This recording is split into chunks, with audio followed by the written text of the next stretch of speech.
Assalamualaikum warahmatullahi wabarakatuh. Selamat datang, selamat pagi, selamat siang, selamat malam. Semoga yang nonton video ini kalian diberi kesehatan selalu, diberi kondisi yang baik-baik saja dimanapun kalian berada. Perkenalkan, nama saya Alfian Erpendari. Saya merupakan mahasiswa Teknik Informatika Kampus Institut Teknologi PLN dengan nomor induk mahasiswa 2017 31269.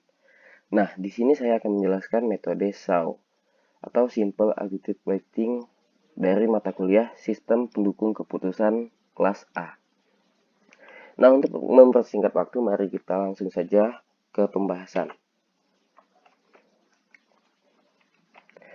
Nah, di sini ada pengertian SAW. Metode SAW sering dikenal dengan istilah metode penjumlahan terbobot.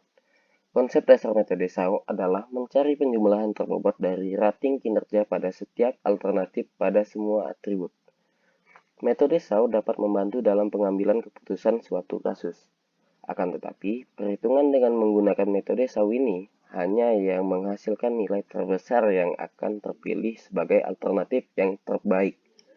Perhitungan akan sesuai dengan metode ini apabila alternatif yang terpilih memenuhi kriteria yang telah ditentukan.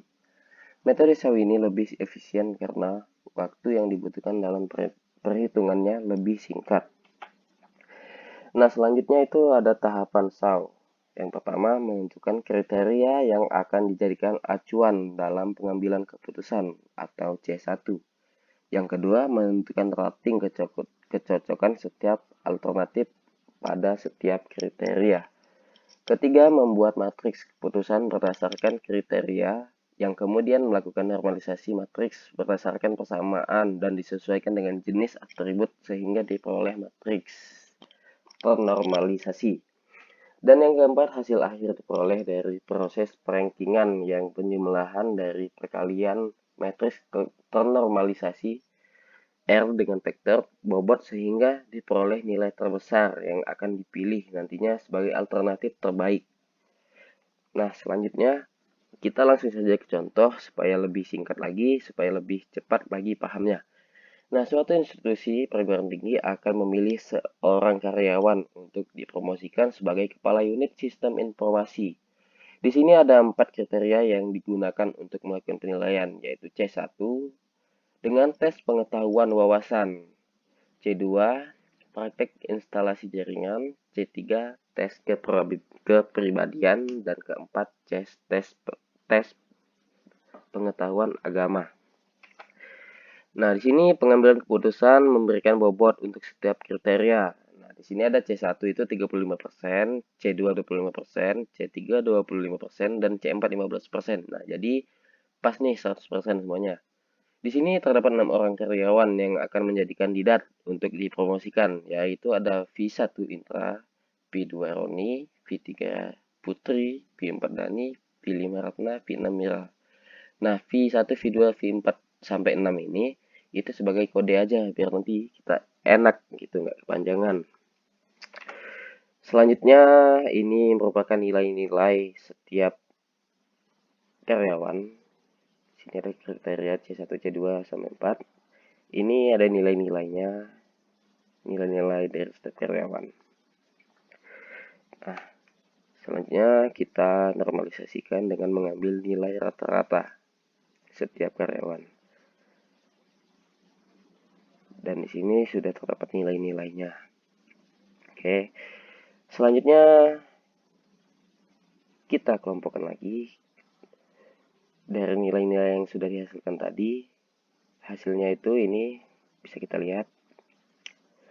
Nah, selanjutnya itu proses perankingan dengan menggunakan bobot yang telah diberikan oleh pengambil keputusan. Ini hasilnya itu tadi ada W 0,35, 0,25, 0,25, 0,15. Ini kriteria tadi ya. Maka hasil yang diperoleh adalah sebagai berikut. Nah, ini V1 tadi, V2, V1 tadi siapa ya?